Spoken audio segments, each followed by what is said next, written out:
ಸಕಲರಿಗೂ ನಮಸ್ತೆ. ಇದೀಗ ತಾನೇ ಸೆನ್ಸಾರ್ ಪ್ರೊಜೆಕ್ಷನ್ ಮುಗೀತು. ಕರಟಕ ದಮನಕ ಆಚ ಕನ್ನಡ ಹೊಸ ಚಲನಚಿತ್ರದ್ದು ಸೆನ್ಸಾರ್ ಮಂಡಳಿ ನಮ್ಮ ಸಿನಿಮಾಗೆ ಕರಟಕ ದಮನಕ ಸಿನಿಮಾಗೆ U/A ಸರ್ಟಿಫಿಕೇಟ್ ಕೊಟ್ಟಿದೆ. ತಮ್ಮೊಂದಿಗೆ ಇದನ್ನ ಹಂಚ್ಕೊತಿರೋದು ತುಂಬ ಸಂತೋಷ. ವೆಂಕಣ್ಣ, ತಮ್ಮ ಅಭಿಪ್ರಾಯ? ಡೈರೆಕ್ಟರ್ ಒಳ್ಳೆ ಚಿತ್ರ ಮಾಡಿದ್ದೀರಾ, ಅದಕ್ಕೇ UA ಸರ್ಟಿಫಿಕೇಟ್ ಸಿಕ್ಕಿದೆ. ಇನ್ನು ಇದೆಯಲ್ಲ ಮಾರ್ಚ್ 8ನೇ ತಾರೀಕು ಮಹಾಶಿವರಾತ್ರಿಗೆ ನಿಮ್ಮ ಮುಂದೆ ತರುವಂಥ ಒಂದು ಆಸೆ ನಮ್ಮಿಬ್ಬರಿಗೂ ಮತ್ತು ನಮ್ಮ ಚಿತ್ರತಂಡಕ್ಕಿದೆ. ಆದಷ್ಟು ಬೇಗ ನಿಮ್ಮ ಮುಂದೆ ಬರ್ತೀವಿ. ನಿಮ್ಮ ಆಶೀರ್ವಾದ ಇತ್ತು. ಮೊದಲೇ ಒಂದು ಇತ್ತು ಸರ್, UA ಬರುತ್ತೇನೋ ಅಂತ ಮೊದಲೇ ಒಂದು ಮೈಂಡಲ್ಲಿ ಇತ್ತ, ಹೆಂಗಿತ್ತು? ಇವರಿಗಿತ್ತು, ನನಗೆ ಇವು ಸಿಗಬಹುದು ಅಂತಿತ್ತು. ಬಟ್ ನಾವಿಬ್ಬರು ನೋಡಿರೋ ಕೆಲವೇ ಪರ್ಸ್ನಾಲಿಟಿಗಳಲ್ಲಿ ತುಂಬ ಬ್ರಿಲಿಯಂಟ್ ಪರ್ಸ್ನಾಲಿಟಿ ಅಂತ ಅನಿಸಿದ್ರು ನಮ್ಮ ಸೆನ್ಸಾರ್ ಮಂಡಳಿಯವರು. ಇವತ್ತೆಲ್ಲ ಸೇರಿದವರು ತುಂಬ ಸ್ಪೋರ್ಟಿವ್ ಆಗಿ ಮಾತಾಡಿದ್ರು. ಅವರು ಡಿಸೈಡ್ ಮಾಡಿದ್ದಾರೆ ಅಂದರೆ ನಾವು ಕಾನೂನಿಗೆ ಯಾವತ್ತೂ ಬೆಲೆ ಕೊಡೋರು. ಸೊ ಭಕ್ತಿಯಿಂದ ಎತ್ಕೊಂಡ್ಬಂದಿದ್ದೀವಿ. ಹಾಂ, ಕೆಲವು ಸಣ್ಣ ಪುಟ್ಟ ಬದಲಾವಣೆಗಳು ಅದನ್ನ ಇವತ್ತು ಮಾಡಿ ರೆಡಿ ಮಾಡ್ಬಿಡ್ತೀವಿ. ಮಾರ್ಚ್ 8 ಶಿವರಾತ್ರಿ. ಎಲ್ಲರಿಗೂ ನಿರೀಕ್ಷೆ. ಇಲ್ಲಿ ಇಬ್ಬರು ಸ್ಟಾರ್ಗಳಿದ್ದಾರೆ. ನಿಮಗೂ ಕೂಡ ಒಂದು ತುಂಬ ಜವಾಬ್ದಾರಿಯಾದ ಒಂದು ಸಿನಿಮಾ ಇದು. ಹೇಗನ್ಸುತ್ತೆ ಹೇಳ್ತಾರೆ?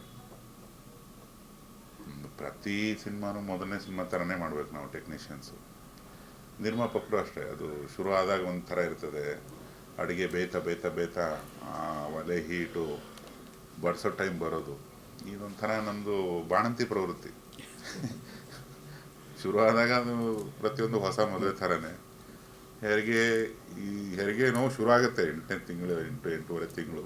ಏನು ಎಣಿಸ್ತಾ ಬಂದ್ಬಿಡುತ್ತೆ. ನಾವು 15-20 ದಿವಸ ಇಡೀ ಟೀಮ್ ಹಗಲು ರಾತ್ರಿ ಗುದ್ದಾಡ್ತಿದ್ದೀವಿ. ಗುದ್ದಾಡಿ ಇವತ್ತು ಕಾಪಿ ಬಂದು ಸೆನ್ಸರ್ ಆಗಿದೆ. ಮಗುವಿನ ಜನನ ಆಗಿದೆ. ಈ ಒಂದು ಬಾಣಂತಿ ಸುಖದಲ್ಲಿದ್ದೀವಿ. ಸರ್, ಈಗಾಗಲೇ ಒಂದು ಹಿಟ್ ಸಿನಿಮಾ ನಿಮ್ಮ ಬ್ಯಾನರಿಂದ ಒಂದು ಚೆನ್ನಾಗಿ ನೋಡ್ತಾ ಇದ್ದಾರೆ. ಒಂದು ಒಳ್ಳೆ ಸಿನಿಮಾ ಕೊಟ್ಟಿದ್ದೀರಾ. ಈಗ 2ನೇ ಸಿನಿಮಾ ತಯಾರಾಗ್ತಿದೆ, UA ಸಿಕ್ಕಿದೆ.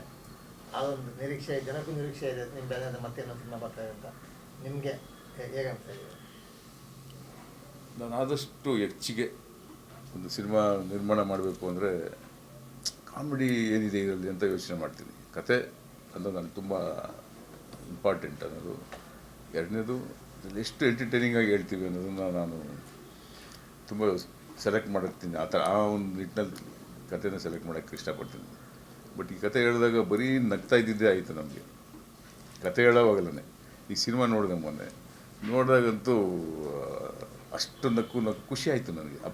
ಒಂದು ತೃಪ್ತಿ. ಒಬ್ಬ ನಿರ್ಮಾಪಕನಿಗೆ ಒಂದು ಜನ ಇಷ್ಟಪಡುವಂಥ ಚಿತ್ರನ ಮಾಡಿದ್ದೀನಿ ಅನ್ನೋ ಒಂದು ನಂಬಿಕೆ, ಧೈರ್ಯ ನನಗಿದೆ. ಯಾಕೆಂದರೆ ಪ್ರತಿಯೊಬ್ಬ ಮನುಷ್ಯನು ಪ್ರತಿಯೊಬ್ಬ ಕಣ್ಣು ಬಿಟ್ಟು ರಾತ್ರಿ ಕಣ್ಣು ಮುಚ್ಚೋವರೆಗೂ ಅವನದೇ ಆದಂಥ ಒಂದು ಟೆನ್ಷನ್ನು, ಸ್ಟ್ರೆಸ್ಸು, ಏನೋ ಆಲೋಚನೆ, ಏನೋ ಒಂದು ಇವತ್ತಿನ ಸಮಾಜ, ಇವತ್ತಿನ ಒಂದು ಸಿಸ್ಟಮು, ಅದನ್ನು ನಾವು ಅದರೊಳಗೆ ಹೋಗಿರೋದ್ರಿಂದ ಏನು ಮಾಡೋಕ್ಕಾಗಲ್ಲ. ಸೊ ಪ್ರತಿಯೊಬ್ಬರಿಗೂ ಆ ಒಂದು ತಲೆನೋವು ಇದ್ದಿದ್ದೆ. ಈ ಚಿತ್ರ ನೋಡಿದಾಗ ಒಂದು ರಿಲೀಫ್ ಸಿಕ್ತು, ಖುಷಿಯಾಯಿತು, ಹೊಟ್ಟೆ ತುಂಬ ನಗಿಸಿದ್ರು, ಕಣ್ಣು ತುಂಬ ಒಳ್ಳೆಯ ದೃಶ್ಯನ ನೋಡ್ದಂಗೆ ಆಯಿತು, ಕಿವಿ ತುಂಬ ಒಳ್ಳೆ ಮ್ಯೂಸಿಕ್ ನೋಡಿದ್ವಿ. ಇಬ್ಬರು ಹೀರೋಗಳು ಕುಣಿದಿದ್ದಾರೆ ಅಂದರೆ ಅಷ್ಟು ಚೆನ್ನಾಗಿ ಕುಣಿದಿದ್ದಾರೆ.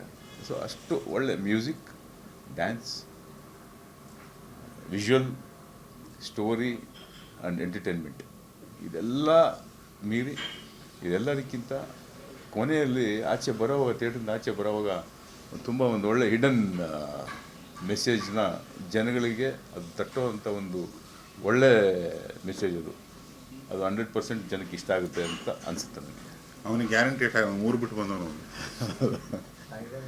ಹೌದಾ? ಹಂಗೆ ಅನ್ಸಲ್ಲ. ಜೊತೆ ಕೆಲಸ ಮಾಡಿದ್ದು ಮೊದಲನೇ ಸರಿ ನಿಮ್ಮ ಬ್ಯಾನರ್ ಕೆಲಸ ಮಾಡಿದ್ದಾರೆ. ಯಾರಿಗೆ ಹೇಳ್ತಾ ಇದೆಯಾ? 2ನೇ ಪಿಕ್ಚರು. ಬೇರೆ ಸುಮಾರು ಪಿಕ್ಚರು ನಾನು ಸೂರ್ಯ ಕೆಲಸ ಮಾಡಿದ್ದೀನಿ. ಅದು ಏನಂದರೆ ಭಟ್ರು ಅಂದರೆ ಈ ನಮ್ಮ ಒಳ್ಳೆ ಹೋಟ್ಲಿಗೆ ಹೋಗ್ತೀವಿ. ಏನಕ್ಕೆ ಹೋಗ್ತೀವಿ ಹೇಳಿ? ಅಲ್ಲ, ಏನಕ್ಕೆ ಹೋಗ್ತೀವಿ ಹೇಳಿ? ಒಳ್ಳೆ ಭಟ್ರು ಒಳ್ಳೆ ಚೆನ್ನಾಗಿ ಅಡುಗೆ ಮಾಡ್ತಾರೆ, ಒಳ್ಳೆ ರುಚಿಯಾಗಿರುತ್ತೆ ಅಂತ ಹೋಗ್ತೀವಲ್ಲ, ಆ ಥರ ಭಟ್ರು ನನಗೆ. ಅವರು ಕೈ ಮುಟ್ಟಿದ್ರೆ ಸಾಕು, ಅವ್ರು ಏನೇ ಬಡಿಸಿದ್ರು ಟೇಸ್ಟಾಗಿರುತ್ತೆ, ಅಚ್ಚುಕಟ್ಟಾಗಿ ಮಾಡ್ತಾರೆ. ಆಮೇಲೆ ಯಾವುದು ಉಪ್ಪು ಎಲ್ಲಿ ಜಾಸ್ತಿ ಹಾಕ್ಬೇಕು, ಎಲ್ಲಿ ಖಾರ ಕಮ್ಮಿ, ಉಪ್ಪು ಜಾಸ್ತಿ, ಇಲ್ಲ ಖಾರ ಜಾಸ್ತಿ, ಎಲ್ಲಿ ಉಪ್ಪು ಕಮ್ಮಿ. ಸೊ ಇದು ಚೆನ್ನಾಗಿ ಗೊತ್ತು, ಮಸಾಲೆ ಚೆನ್ನಾಗಿ ರಿಸಿಪ್ಟ್ ಚೆನ್ನಾಗಿ ಇಟ್ಕೊಂಡಿದ್ದಾರೆ ಭಟ್ರು, ಪಾಕ ಪ್ರವೀಣ ಪಾಕ ಪ್ರವೀಣ. ಸೊ ಖುಷಿ ಆಯಿತು ನನಗೆ. ಅವ್ರದ್ದು ಬಗ್ಗೆ ನಾನೇನು ಮಾತಾಡೋಂಗಿಲ್ಲ ಬಿಡಿ. ಇಡೀ ನಮ್ಮ ರಾಜ್ಯದ ಜನತೆ ಅವ್ರ ಪಿಕ್ಚರ್ಗಳನ್ನ ನೋಡಿ ಅಷ್ಟು ಖುಷಿಯಾಗಿ ಅದು ಯಾವತ್ತೂ ಮರೆಯೋಕ್ಕಾಗಲ್ಲ. ಚಿತ್ರರಂಗ ಇರೋವರೆಗೂ ಅವ್ರ ಚಿತ್ರಗಳನ್ನ ಯಾರು ಮರೆಯೋಕ್ಕಾಗಲ್ಲ. ಸೊ ಈ ಚಿತ್ರನೂ ಆ ಸಾಲಿನಲ್ಲಿ ಸೇರುತ್ತೆ ಅನ್ನೋ ಒಂದು ನಂಬಿಕೆ ನನಗಿದೆ. ಖುಷಿ ಆಗುತ್ತೆ. ಭಟ್ರ ಜೊತೆ ಸಿನಿಮಾ ಮಾಡೋದು ನಮ್ಗೆ ಖುಷಿ. ನನಗೆ ಆರಾಮಾಗಿ ಒಂಥರ ಫ್ಯಾಮಿಲಿ ಥರ ಇರ್ತೀವಿ. ಅದು ಆರಾಮಾಗಿ ನಡ್ಕೊಂಡು ಹೋಗ್ತಾ ಇರ್ತದೆ, ತಲೆನೋವಿರೋದು. ನಾವು ಆ ಕಡೆ ತಲೆನೇ ಹಾಕಲ್ಲ ನಾನು. ರಿಲೀಸ್ ಪ್ಲಾನ್ಗಳು ಯಾವ ಥರ ಮಾಡೋದು? ಪ್ರಮೋಷನ್ ಬೇರೆ ಕಡೆ ಸ್ಟೇಟ್ಗಳಿಗೂ ಬೇರೆ ರಾಜ್ಯಗಳಿಗೆ? ಹಾಂ, ಪ್ಲ್ಯಾನ್ ಮಾಡ್ತಾ ಇದ್ದೀನಿ. ತೆಲುಗು, ತಮಿಳು, ಹಿಂದಿ 3 ಭಾಷೆಗಳು ಮತ್ತು ಮಲಯಾಳಂ, ಈ ಥರ ಎಲ್ಲ ಪ್ಲ್ಯಾನ್ ಮಾಡ್ಕೊಂಡಿದ್ದೀನಿ. 1 ವಾರ ಲೇಟಾಗಿ ಪ್ಲ್ಯಾನ್ ಮಾಡ್ತೀನಿ. ಅದನ್ನೆಲ್ಲ ಎಲ್ಲ ಭಾಷೆಯಲ್ಲೂ ರಿಲೀಸ್ ಆಗ್ತಾ ಇದು. ತಯಾರು ಇದೆ, ಸಿನಿಮಾ ತಯಾರಾಗಿದೆ ಬೇರೆ ಭಾಷೆಗಳು. ಅದು sir. Thank you. Thank you. ನಮಸ್ಕಾರ ವೀಕ್ಷಕರಿಗೆಲ್ಲ.